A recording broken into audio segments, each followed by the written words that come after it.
Well, first of all, I'm super excited to be doing our first video in our trader series. Um, Today we have two Kalshi legends, or more broadly, event contracts and prediction market legends, Alex and Adam with us. How's it going, guys? Good. We'll start with me going first and then Alex going second, just so we don't constantly bump into each other. Yeah, things are good. It was a good day in general. Yeah, had a good week. A lot of it's winning the flips, and we did that a couple of times, so we're happy about it. Yeah, it's been a good few weeks. And just been spending a lot of time on Kalshi every day and kind of growing our integration a little bit over time and having fun with it.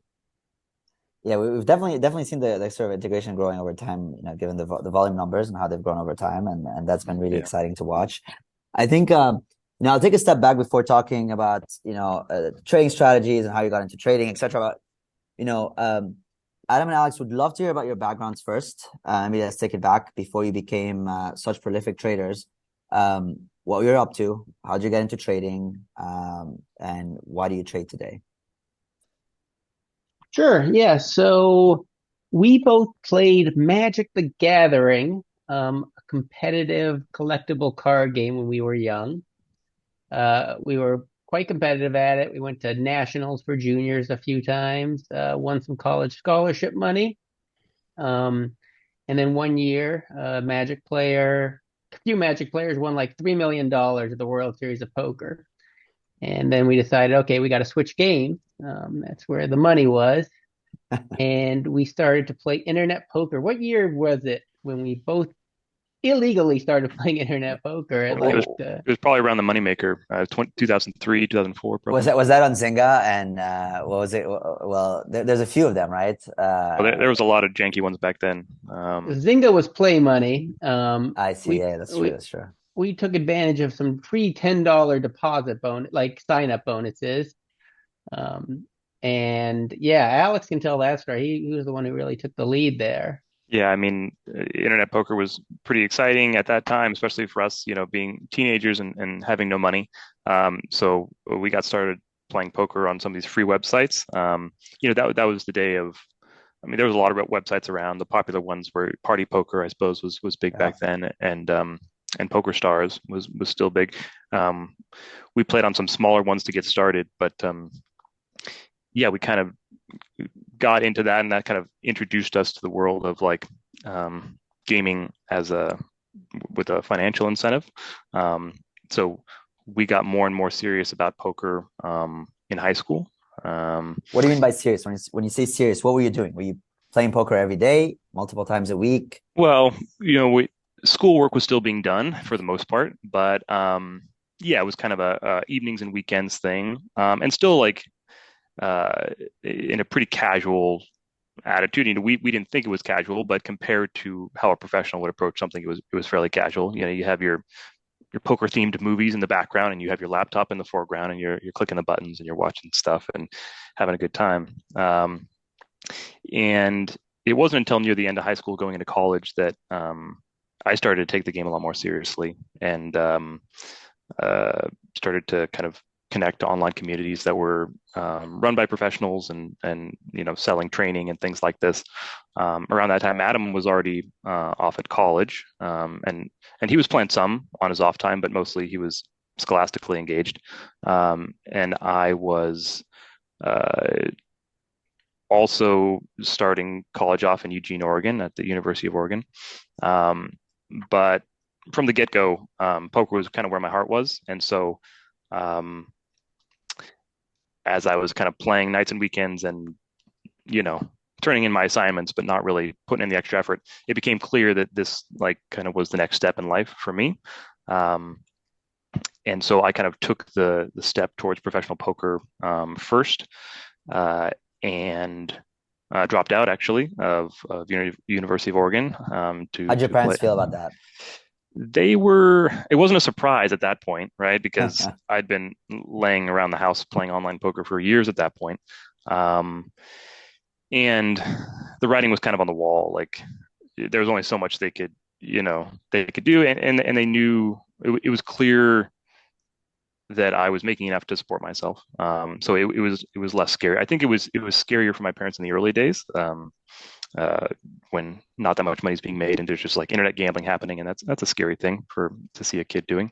But at that point, they could tell it was serious, so um, they were relatively supportive at that point. So I took the step into the professional world, and after a year or so, Adam finished his school, um, graduated, and moved in with me, and decided to give it a shot as well because he'd been playing a lot of poker, but not at a professional level up until that point. I did try to drop out. My parents were not supportive at the time, Mm. and this was probably the only decision I tried to make that they were not supportive of. And I decided to finish college for them. So, but then, yeah, I moved in with Alex before my job as a consultant started, and he taught me a lot about poker and about the software that was out there for poker, about the statistical software. And then, yeah, we went full time for another maybe 4 or 5 years till Black Friday. And then I went on to become a trader at a hedge fund. It was one of the few jobs you could get from being a professional poker player. And Alex went and learned coding skills. He didn't want to permanently move outside the United States and play poker and be away from all his friends and family. Talk a little bit about Black Friday, Adam, what that was. Yeah, so Black Friday was the day, Friday, April 2010, I believe, Oh, where they made, 2011, I think. oh, okay, April 10th, 2011 or something, where they made poker illegal. They seized the FBI. We went onto the websites and we got a notice the FBI had seized the websites and our funds, the DOJ.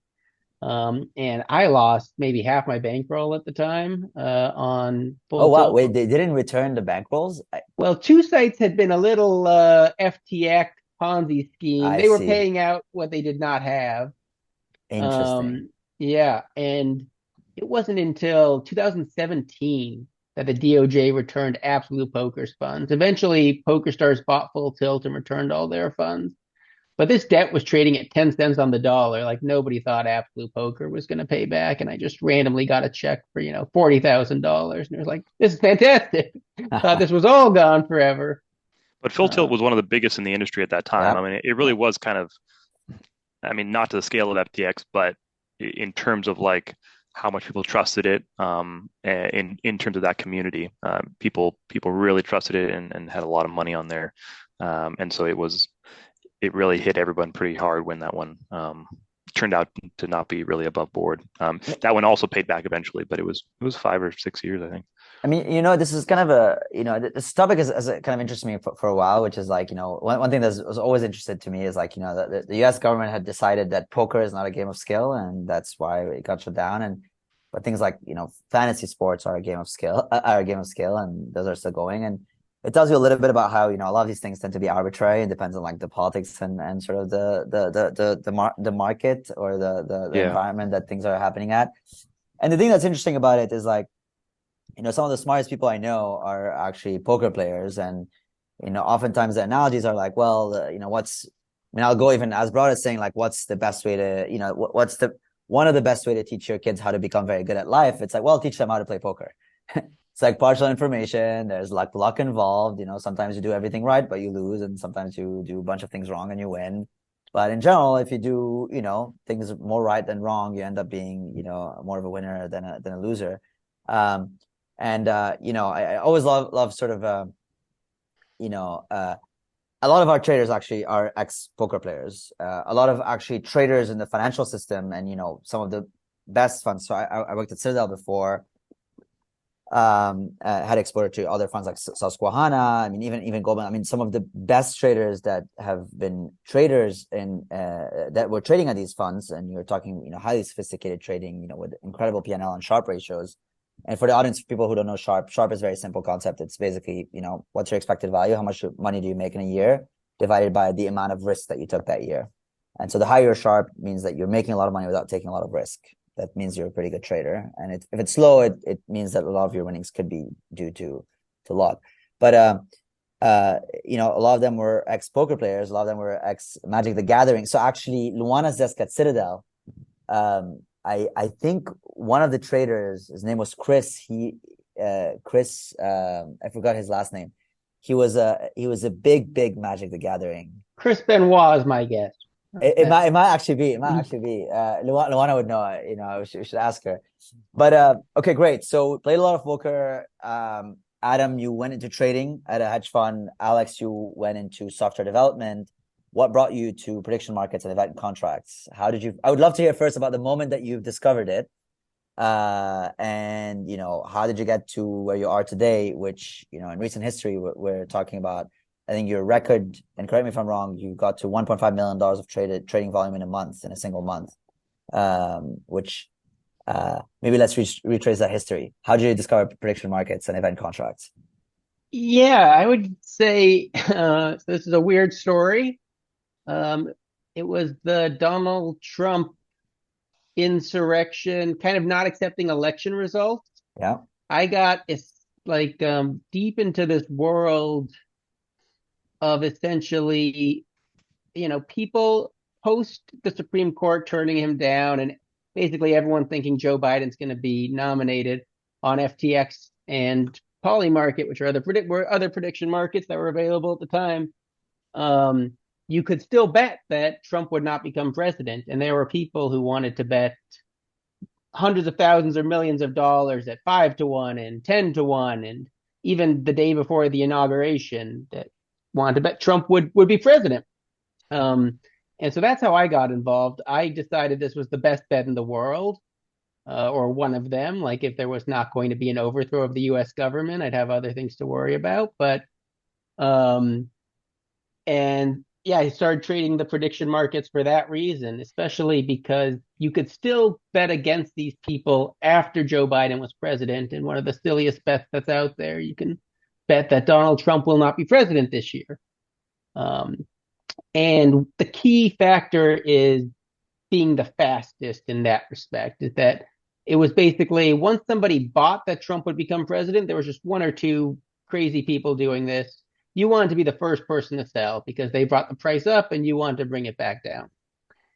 And I reached out to Alex when I had started betting on this, knowing he was a software developer, saying, listen, if I could be the fastest at this, there's a lot of money to be made in prediction markets, specifically on this bet. But once he disappeared, I started looking at all of the other markets that were out there, and eventually came over to Kalshi, and we started, looking at the markets there. And since I had the kind of background in options market making from DRW, which is a proprietary trading shop, I thought there were some profitable opportunities at Kalshi in price market. How long did you work for at DRW, Adam? About 3 years. About 3 years. So that was after poker. After poker's 14 to 17, I went back to school, had a job at the World Bank. But then when COVID hit, all of my projects dried up as a machine learning consultant for the World Bank, and this whole Trump thing became the focus of a lot of my time. And that's when Adam reached out to me. And so we started just kind of casually, I'd build some projects on my off time that would kind of send little alerts when someone, placed a bet that he was curious about. And after that was kind of a neat thing. We decided to kind of try and go pro. So I left my software engineering job at that time. And we started building tools. And at that time, we were on Polymarket exclusively. That was, a year and change ago. Because that was where the Trump bet was at that time, and so we were building tools for that. But it quickly became clear that we needed more than that if we were going to make something work for the long term. So we started exploring other avenues, and the first thing we found was sports in the crypto world and kind of the prediction market sphere, because a lot of prediction markets are looking for ways to grow, right? I mean, everybody's in that boat of how are we going to grow the space? We have this great product, but not that many people know about it, and not that many people know how to interact with it. So if you can kind of meet them halfway, you can kind of grow the pie a little bit. So one of the strategies that some of them used was sports betting. And to do that in a big way, they were essentially being the bookies themselves, right? Yeah. The the companies were, and you know it takes a certain amount of skill and expertise to be a smart bookie. And this was a project that was being done largely for marketing reasons. And so, from a trader's perspective, suddenly there was a big opportunity. Neither Adam Yeah. or I are sports experts by any means, but we were able to see that, okay, these books aren't razor fast like you would see in Vegas. They're kind of lagging the things that are happening in these games. So um, we started working on software to trade them in an automated way and to provide us like just tools, data tools to help us manually trade them. Um, and we were able to make some good money the first year doing that, while that kind of marketing push was happening at some other marketplaces. The thing about prediction markets is you kind of you pivot sometimes because not every market lasts forever. A lot of them are circumstance based. A lot of them have people that are into them for a while and not for another. So um, while we spend a lot of time working on the software for the sports stuff, eventually that kind of dried up, and so we were kind of back to square one a little bit in terms of looking for our next venture. Even though that had been a big success, it was kind of gone now.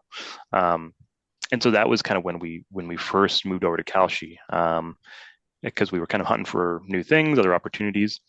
Um, as Adam had said, we had, you know, he had the experience of kind of knowing what data and equations we were going to need to value some of these financial contracts on Kalshi. That's what we use now. But even before that, our first financial equation contract was a crypto one on, will Bitcoin be above this number by this date? And so we had that built over on another exchange before we went over to Kalshi. So by the time we got things set up on Kalshi, we already had kind of the base layer um, software setup. We knew conceptually where we were going to start, and we just kind of needed to tweak it and flesh it out to get it to work well with Kalshi software. And it was actually pretty nice. Kalshi has some great APIs, and from my experience working on the blockchain versus working off the blockchain, it's just much smoother integration experience to be working with a software company that is trying to have things move fast, and that you have a counterparty to talk to about how to make things work quick. So it really was a lot of fun to kind of flesh it out and get it to work on the Kalshi side for the kind of the indices contracts and things like that.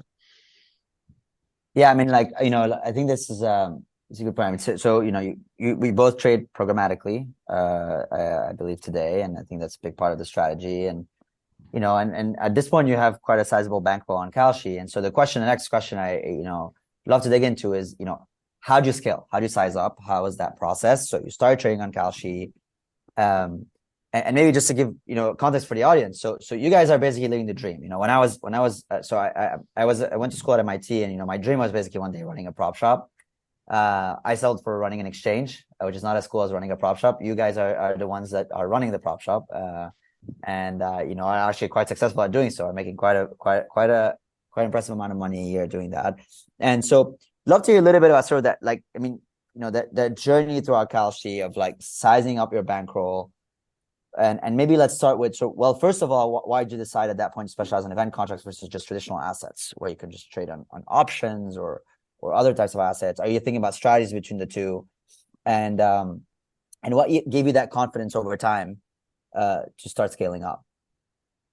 Well, I think so. One of the reasons we definitely focused on prediction markets and Kalshi instead of the traditional financial realm is, having worked at a prop shop, I realized how much money goes into making options contracts efficient in the traditional financial world. Like, I'm sure there are small exploits that we'd be able to find that could be profitable, that we could take advantage of over time, but we'd be playing in a much larger pond with much more sophisticated people, and profit opportunities will dry up much faster. And prediction markets are really quite new. And they're growing, and we hope they continue to grow. They're not necessarily There's not a desk at Citadel or SIG that is dedicated to trading on a prediction market site. If they can't make $100 million, it's not necessarily worth it for them to set up an entire desk for anything. Yeah. And so we figured, okay, in the traditional financial market, we would have to work a lot harder to keep our edge. We'd have to, and it would be, yeah, a lot more risky naturally. Whereas in the prediction markets, we thought, okay, we can identify edge easier because it's all kind of new for everybody. Like this, so this is Yeah. it reminded us both. I kind of think of, okay, this is kind of like the beginning of online poker, Well, it's where also, I would say, just cut you a bit. Sorry, Adam. I mean, it's a little yeah, bit also, I mean, the way the analogy I always give is like, I mean, it's as simple as like, you're one of the first people that have found something that kind of looks like a gold mine. And, it's easier to go to one that's basically mostly untouched versus one that's mostly, fully dug up at this point. And, the people that got into sort of like high frequency trading in traditional financial markets at the, end of the 90s, they had found, really sizable piece, which has been obviously decreasing over time. It took a solid 20 years, 20 to 25 years now for that piece to sort of turn from like, massive loaves of bread to breadcrumbs, or maybe even micro breadcrumbs at this point. And I think the beauty of prediction markets, I always tell people, is like there's like a lot of interesting opportunities today, because it's kind of an unexplored space. It's like a greenfield territory where, I mean, you might actually be the foremost forecasters for some of these markets, that not a lot of people have really dug into the data yet, have found interesting patterns, etc. Yeah, as you said, not really the case in financial markets. But yeah, we would love to hear a little bit more thoughts on that. But it's a very important point, I think. Well, and I also think that, when you're working with a new and smaller industry, the you can find edge a little bit easier at the start, but you're kind of taking a different kind of risk, right? Because as a trader and an integrator, we're betting on Kalshi as a whole, right? Yeah. We are participants in the marketplace, but we're also investors in that marketplace in terms of our integrations and our strategies and things. And so that's kind of like a different kind of risk, uh, because there's not a lot of things like Kalshi, right? And that's what's so cool about it. And for some traders, that's what's scary about it, right? So that was kind of one of the driving forces for us. And in terms of bankroll scaling up, when we got started on Kalshi, we had the capital to invest from previous projects, right? Yeah. So it was really just a matter of, okay, can we trust this marketplace? Is this a place where you feel okay having money sit? And do we have a system that can grow that money better than we would be able to outside of it in other ways? So really, it's just like a kind of proof of concept thing at the beginning. We had kind of a baseline software, and we just had to see if it would work.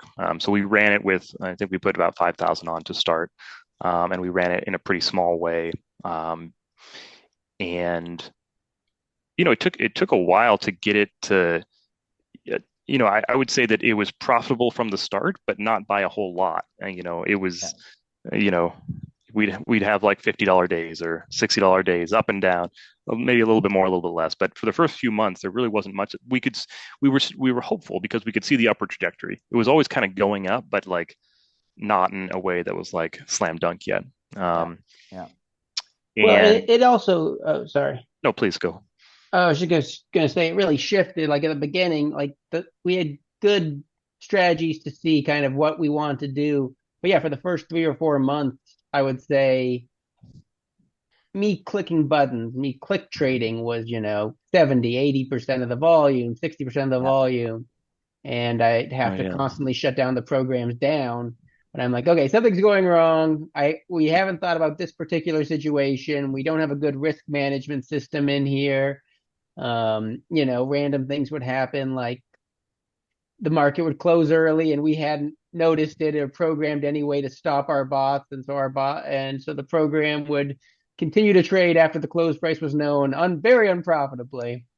And then yeah, about 4 months in, it really got to the point where we knew this was the goal in the future, but it was really taking over. And it's still, I think it's still like a constant process. Like there's still a lot to work on for us to Yeah. make the programmatic trading better. Most of my day is spent managing what we're trading and how we're trading, and working directly with Alex, talking about, okay, how are we going to think about risk, new ways to think about risk? And then also, how are we going to, let's expand to new markets. So we're starting to get interested in inflation markets, in Fed interest rate markets, in all of these things that aren't, I would say, are much more unique to Kalshi than maybe by the financial price markets, but is definitely something that we see potential in and would love to explore and get good at. Yeah, and I Yeah. think the interesting thing I see with a lot of successful traders is actually like, I mean, there's like a little bit of a concept of it takes time and it's kind of a process, and it's sort of like, well, you mentioned 3-4 months. There's people that take longer than that, some people shorter, but like, and there's people that are actually in the negative for a while, and they're using that test strategy, and then over time they learn basically what works, and that scales, and sometimes it's like purely Kalshi. Sometimes they're basically creating strategies between Kalshi and other places, other traditional exchanges, for example. And the last piece of it, which is like why, I do think it's a process. We're going to be launching new products and new structures, and actually our roadmap for the remaining of the year is pretty aggressive. There's going to be a bunch of new things in the next few months that are going to be coming, and I'm sure you guys are going to have to get pretty good at them and figure out what to do there, and maybe those new strategies may not be profitable for a while, and then at some point they do. So it's also interesting, and because the dynamics of the ecosystem are constantly evolving, and there's going to be new players coming in. Some of them will be good for you, some of them not less good for you, and so it will really be interesting to see how how you guys scale up. And I totally agree. Also, Alex, I mean, I think that the risk here is different. It's like you're taking novelty risk in terms of like you're betting on a new asset class, and it's on the growth of that asset class, and we are as well in a different way. Obviously, we're basically dedicating our career to growing this asset class, and I think we've come a long way, right? Like this ecosystem has come a very long way from where it was. Yeah. If you see like 10 years ago, but even 2 years ago, in terms of volume, in terms of liquidity, in terms of participation, and the types of people that are participating, and you're starting to see sort of that very meaningful influx from people that are traditionally in the traditional financial markets to Kalshi, and there's two primary reasons, right? Like one, basically there is more opportunity, as you mentioned. There's just more essentially low-hanging fruit or alpha to be gained. And then two, the really interesting thing is like, as you get smart about pricing a lot of these different things, there's a little bit more of a tangible, like there's a little bit of a beautiful aspect of prediction markets, which is they're tangible. You're forecasting things like politics or the weather or I mean, even some of the like the economic indicators like inflation. As you know, our forecast is one of the most, well, actually the most accurate way to forecast inflation today. And so it's kind of cool, honestly. It's really fun that like a lot of the work that you're doing are actually, if you put the P&L aside, like even it's like, it's kind of cool that you can say that you can, more accurately forecast a number of these different things than other people. Yeah. So let's put the P&L aside for a second. I'd love to hear a little bit, and we'll get to biggest win, but biggest loss that you've basically encountered so far. How did that go? What pushed you? Why are you still here? What pushed you to? A lot of people like get their biggest loss and they're like, okay, this is not for me, and I don't think I can keep going. And what made you keep going? It could be biggest loss or a very tough week or a month, maybe. Yeah, maybe I'll speak to some of our Kalshi stuff, and then Adam has a few other prediction market ones he might talk about generally. But I think I think one of the important things especially when you're doing automated systems for trading, is to not have a super notable answer to this question, right? The goal would be to not say, "Oh my gosh, my hugest day," I mean, there's these huge outliers. Yeah. We do have big days, both directions, but I think in the Kalshi world, probably our biggest ones are around 10,000 plus or minus, and they might happen once a month or something like that. But the goal is, and increasingly so, is to keep chopping down our risk and keep chopping down and whittling down the potential for those kind of days into something that's much more consistent. And that's where, for me, having Adam's expertise is really like, these are things I never would have known or thought about because I don't have a very rich financial background. I have, I went to school for finance and I, played plenty of poker. And so I have some good conceptual knowledge, but when it gets down to the specifics of risk management in these different kinds of contracts, there's a lot of things that never would have occurred to me.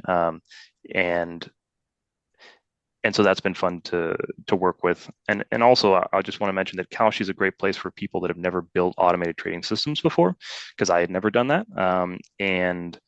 So getting started in building an automated ecosystem was a lot of fun with Kalshi because their API setup is really great. You have a lot of the tools that I needed to kind of get things moving, and there's a lot of markets. I mean, there's a lot of data there, and so that's a big piece. Like in any kind of market, if you're tracking all data changes, it's a flood of information. So you got to be able to take all that in fast. You got to be able to analyze it fast and act on it fast. So from a code standpoint, that's been something I've had to learn a lot about, but it's been a lot of fun. And I think that in my future work, wherever that may lead, it's going to be a good experience, and it'll be something to use going forward. Adam, I don't know if you have any other big losses or Well, wins or other comments. I mean, I would say immediately I came in betting on politics early on, uh, specifically Andrew Yang to be the mayor of New York on one of these sites when he was Gang, leading gang. in the polls. Yang Gang. But I, the prediction market world, the sharps that have been around, there are people who come in and just make $600,000 every 2 years in the midterms and a little more in the You main said cycle. $600,000. $600,000. People, yeah, there are people who have come in on the elections and just nail it much better than all the forecasters, and that's something that is. I mean, I lost $20,000, which was a sizable amount of money. It That's is a still sizable a amount of sizable money. amount of money, you know. But I quickly realized, oh, I am not. Well, I am the fish here. It's the old poker saying: if you don't know who the fish is, when you sit it down at the table, you're the fish. That was me, and is still me when it comes to politics. And it's very impressive to watch guys like Doma and a few of the other giant sharps, John B, people who made killings on prediction markets and politics work, because I just know, they have these incredible models. And what you're talking about with prediction markets in the real world really is great for me, because a lot of times you'll want answers to questions like, who do you think's going to win? And you'll read the New York Times or the Wall Street Journal, and they'll have these predictions of a red wave, but the prediction market pricing will be much better generally. And the prediction market pricing on almost all events is just a much more accurate way to look at the world. I believe there's a new site called like the Base Rate Times or something. Which is pretty cool. I find it very cool. Yeah. That's a Yeah, new, but for the audience, it's a newsletter that looks a little bit like the New York Times, except that all the news is prediction market driven. So if you're talking about, what's going to happen with the debt ceiling, all the discussion on that newsletter, I encourage everyone to check it out, is about the forecast, the prediction market's forecast of whether the debt ceiling is going to pass and when and all of that, instead of just, random journalists saying random things, um, which I find really cool. Yeah, and same definitely. with same with Supreme Court decisions. Like when we're talking about it, and people think, "Oh, this is definitely going to happen," or "This definitely isn't going to happen." I'm like, I can tell you what probability it's going to happen, as far as everybody who's really good at this knows. And yeah, so I found trading real events just much more interesting. And I love that Kelsey's coming out with new markets continuously. And I love that there are a bunch of markets that we haven't figured out yet and are excited to dive into. And yeah, we just really want the space to keep growing, because we have I really enjoy trying to figure it out every day, and I think it's making me a smarter, kind of more grounded in reality person. And I think both of our history from poker about focusing on on essentially the process. And, getting unlucky is going to be a thing. We lose 10K in a flip on what we thought was a mispriced market, but the price will end up where it ends up. But if we can say, okay, this was the process, this was good, but we can improve it here to lose slightly less or manage the risk, or in this particular instance, we can find a new way to handle it. And so I think that it's definitely still I feel like I'm constantly learning every day, which is what I really want in a job. Yeah, I mean, it's interesting because the question was actually about losses, and consistently when I ask people about their biggest losses, their consistent thing is like, well, there's two things. It's like one, it's usually losses in markets where you still go out and you felt like, there was sort of that learning aspect, which is like, I learned something about that market or about myself, and I'll get to that point in a bit. And two, it's like there's a kind of a little bit of a contribution to something broader, which is like, this whole idea of like self-calibration and calibrating the marketplace in general. And I mean, this is why all of us like love these markets, right? And I actually don't speak about that story that much, but when Luan and I started the company, so we worked at a prop shop called Five Rings Capital. And so we had the idea from Goldman and still done a variety of other places, but that prop shop Five Rings Capital is, all of us were quants, and it was just a very mathematical project. And the game that we would play is kind of this game called Make a Market, which is like take anything, right, that's about to happen and, make a market on it. And, I remember like, you can make a market on anything, right? Anything. And the beauty of it is like, you're turning beliefs or opinions from this kind of subjective, emotional driven thing to a number. And when you do that, like everything becomes more factual and objective. It's like when you have to put money behind something, there isn't, right, like going on the streets and saying, random things without really critically thinking about them. Here, like when money's on the line, you will have to critically think about things. And I think there's like something really beautiful about this idea of like, let's bring smart people, have them critically think about our future and see what happens. And what happens consistently is like you get a pretty reasonable forecast of the future. And sometimes you don't, but, at least you're kind of guaranteed that it's going to be better than, all the craziness that's going out there, right? Like you gave the example of like, you ask half of America how this Supreme Court decision is going to go, and they tell you definitely is going to go our way. And the other half says the exact same thing. And, you have the people that are actually seeking truth through trading through prediction markets that tell you, well, actually, this one is at a 40% chance. And then that's probably actually more accurate of an answer than the other two. I will talk a little bit more about this, and before we get into the advice section, let's talk a little bit about wins. Talk a little bit about the good days. Talk about the good days, the good weeks, the good month, maybe the good years even, and maybe let's talk about that, and then maybe let's contextualize it in a broader context of like the sort of state of mind. How do you handle losses and wins? What is the right way to think about losses and wins? How not to get overconfident or overly pessimistic about a market, essentially when to scale up, when to scale down, etc. But yeah, let's start with sort of some of the largest wins. Sure, I'll start with kind of the non-Kalshi aspect and let Alex kind of talk about our run on Kalshi that's really led us to focus on it. During this whole Trump debacle, this was the largest bet I had ever placed on anything. And I probably won about $70,000, but I had maybe, that's in one trade, $70,000 in all of in the market. Will Trump still be president after the inauguration of Joe Biden? There are people after the election. After the election was over. So that was in the span of a month. Actually about 2 months, 2 to 3 months. It's the end of November 2020 was when I got really serious about all this. But I know traders out there who made 500, 600,000 betting on that exact same event. On that same event. Yeah. So it wasn't, my win wasn't particularly impressive there. I don't know many retail, like I don't know many day traders in options trading that make, I might not know of any that make something like $500,000 in 2 months or in a month or two. They had to have a lot of capital to make that trade. So in options, you mean? This Trump one.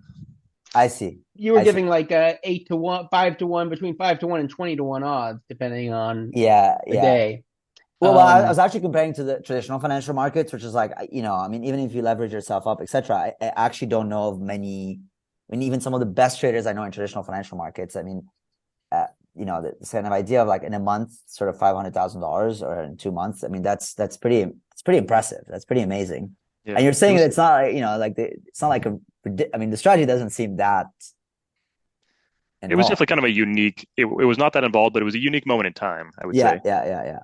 But I, there's I times that happen every once in a while, right? Like It's you get true. these spikes in these types of markets, and that's kind of the beauty of it. You never know when they can happen, and well, if everyone knew when if it was always consistent, everyone would come in and take them out, right? Like that edge would be gone because if it was happening every day for like a few years, then people would be in these markets all the time. Now it's like kind of a I will tell you, I could not convince people to bet on this with me after Biden was I was trying to sell this bet to everybody. I'm like, this is the best interest rate return. You're making like 30, 40% of your money. Biden was already president. There's no path to Trump. And people were just there. People are very skeptical of free money, understandably.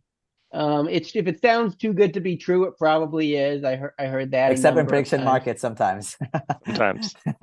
I would say something with like both online poker is tough is that there are going to be these events. There's times when a rich whale will sit down at a table and if you are used to playing for $1,000 a game, but he wants to play $10,000 a game, you're just gonna have to take some shots and be like, this is the best opportunity I have to make some money because I know he just gives away money.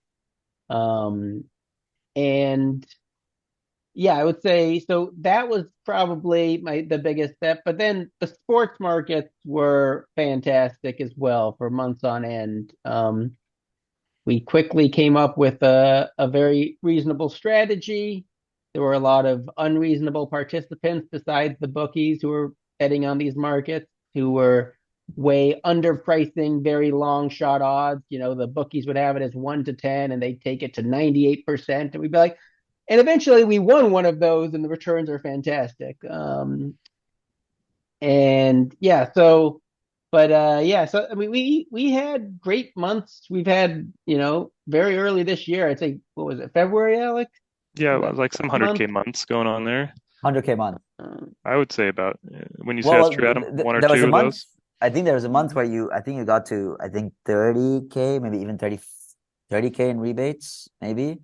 I think it was 22, but it was very large, and then it was a very profitable month overall. Besides that, I So there, mean, there are 100K months. That's pretty with a Yeah, that was relatively on the systematic sports strategy side. On the on the sports sports side side. with a yeah, systematic strategy. Yeah. we had I think a 70K month on Kalshi was our best month, and we won every flip.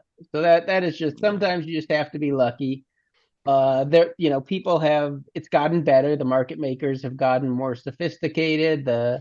It's um it's more of a challenge now to have those kinds of months. We don't know if it's possible, but we're definitely trying to expand our reach beyond the financial markets. And we're also kind of trying to make it impossible to have 100K months in our own way. Like Alex said, you don't want these giant, if you can have 10 to 15K wins, you'll be able to lose that much money too in a lot of these bets. Yeah.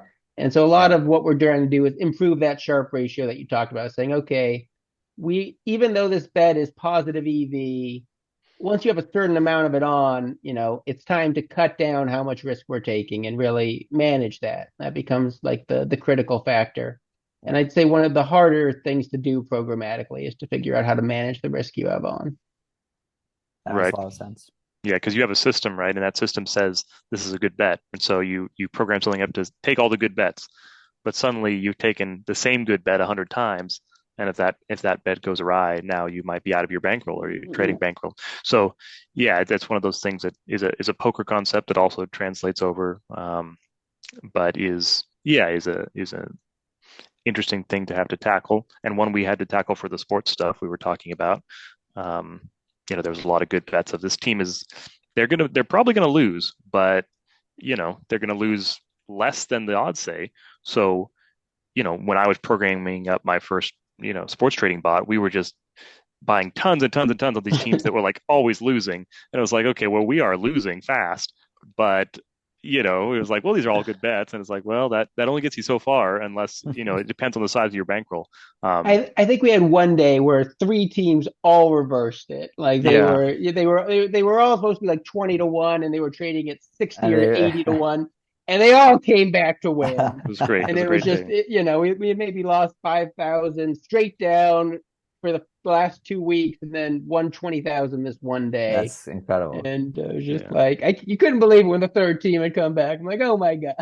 Yeah. Sometimes it happens, but those are It does. that's the kind of thing you don't want to have to go through every month, right? Yeah, well, Yeah.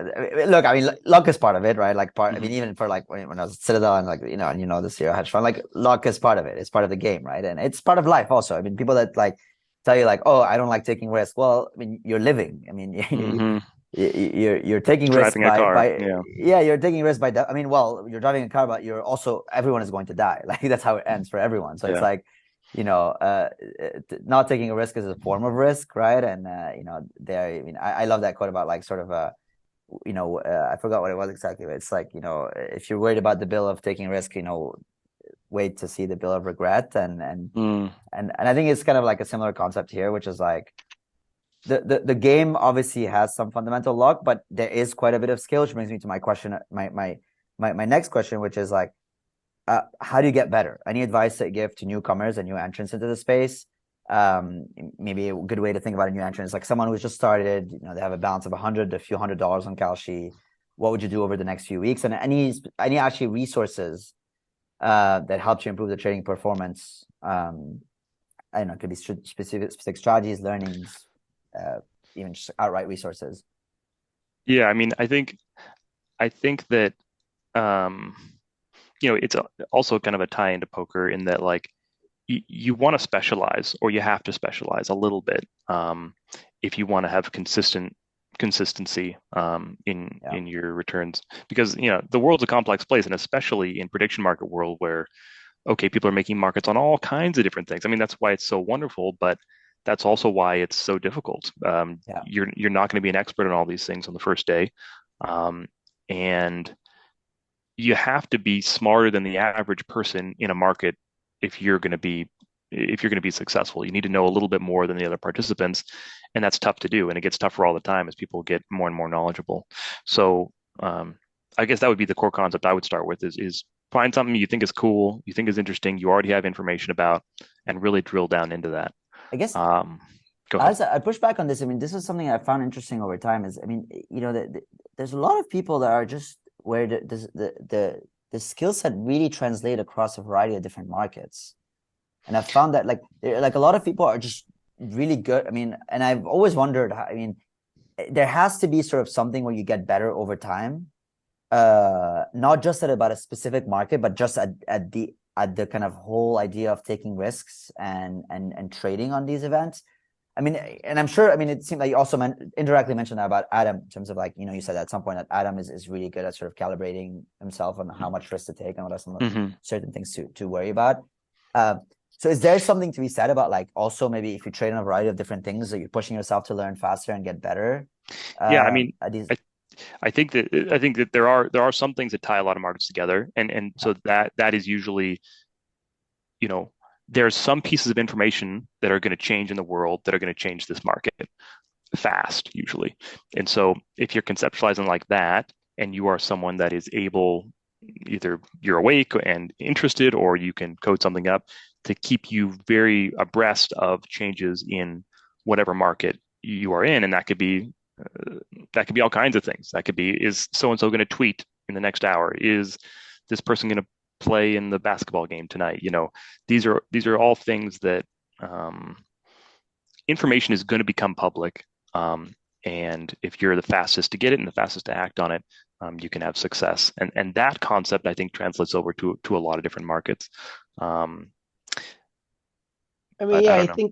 I think some a good way to start is I like to look at have the recent trades page up from Kalshi, yeah, Kalshi.com/recent trades. And we'll see a lot of trades happening in markets that we don't trade yet, and then start to think, okay, is this a reasonable price? Is it not a reasonable price?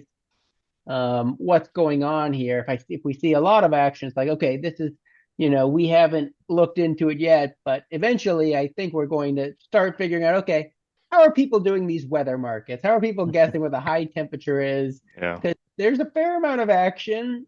And I remember when I traded natural gas, they hired like a top meteorologist, atmospheric PhD atmospheric scientist who could watch the weather reports and just pick things up faster. And know, okay, it's going to be colder, power demand's going to be higher, natural gas prices will rise, this type of thing. And so I think that if you start to like, if you haven't traded much and you want to get started, I think exploring the market and the recent trades page, looking at the trending markets, the highest volume markets, and finding something you think is fundamentally mispriced Yep. or it doesn't appear to be trading logically to you, and starting to place small bets there and building kind of a mental model in your head and kind of building that out, and then expanding that as you want to. I think there's this great quote is that Alex Tabarrok, Yeah. a bet is a tax on bullshit. You were talking about just making a market and just all of prediction markets in general. It really forces you to like concretely say, okay, like you realize that you aren't 100% certain of most things, actually. All these things people say they're 100% certain of. It doesn't feel that way to prediction marketers because we know, okay, there are always these slim probabilities that exist, and there are just known unknowns and unknown unknowns, a lot that we don't see. Well, there's a great quote in the community, which is a very, very obvious one, but I think a very profound one, which is, 99% is not 100%. It's actually a very simple statement, it's a mathematical fact, but it seems to be the case that most people do not really intrinsically or intuitively get that.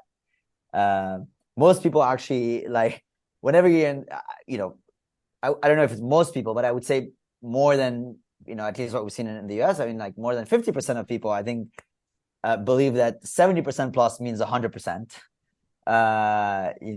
Anywhere between, 30 to 70 is I have no idea. It's like, it's a coin toss. It's just like don't exert brain power on this. And everything below 30% is not happening. Let me not worry about it. And, and so, and then obviously it gets more and more true for things like 90% plus. I think a lot of people don't really get the difference between 90 and 100. And, you have people like, Nassim Taleb, for example, that made a lot of money out of that. The kind of concept of like, well, if it's unlikely, that doesn't mean that it won't happen. Yeah. It just means it's unlikely. Yeah. And prediction markets are very beautiful because like it happens actually. I don't want to say the word often because I guess it happens at the rate or the probability, like at the frequency that it should happen at. But we see it all the time, right? We see it very, pretty frequently. Like a market is trading at 90, 90, 95, 97. People are buying the other side consistently, and then it flips. And then you have people that have made like a 20 to 1, 50 to 1 returns. Mm-hmm. I mean, we've even seen 100 to 1 return actually on Omicron. That wave early in the summer, people were like, "Oh, okay, it's over. There's no COVID new wave. There's no new COVID wave because I don't know, maybe Fauci said that or someone said that on TV one, and so there's people that made literally 100 to 1 returns on that market. So that was it's pretty phenomenal. Yeah. I have one last question for you guys. Goals for the next 6 months or the next year more broadly. Anything that you're sort of like thinking about pretty deeply? Any markets that you're interested in? Upcoming markets are you excited about? Anything along those lines? I mean, I think we're definitely going to keep trying to expand the amount of markets we're tackling. So I would say we are programmatically focused on price markets, but we want to expand that to things that aren't just price, just get into the Kalshi inflation markets, the interest rate markets, political approval ratings is something we're, working on figuring out. And we know we're starting from kind of a disadvantage, especially in like political approval ratings. I'm sure when we enter temperature, we'd be in a disadvantage. But yeah, I think that's the biggest thing is kind of building out this web of how all this information connects and how when new information connects, how does it integrate into all of these markets that exist? How are these jobs numbers affecting the federal interest, the chance that the Fed raises the interest rates again? So good jobs report. And so you start to link all of these kind of disparate facts in your head. And so trying to kind of integrate that into a programmatic trading strategy, I think is something I'm excited about in the next 6 months. Yeah, I think I think expanding into those markets Adam just mentioned, also just kind of um, keeping plugged into all the equity markets on Kalshi already. I know Tarek, you mentioned that there's going to be things are changing, new markets are coming, so obviously we're going to keep our ears open for those. There's been talk of crypto markets at some point that I'm excited about that.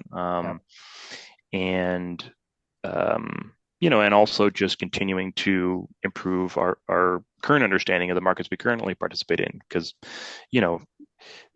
yeah, there's a lot of factors involved in all of these things, and you can build a model that works pretty good, but most models can be improved kind of forever, so it's kind of a something we're going to keep improving and keep modifying, and just try and get better and better, and see where it takes us.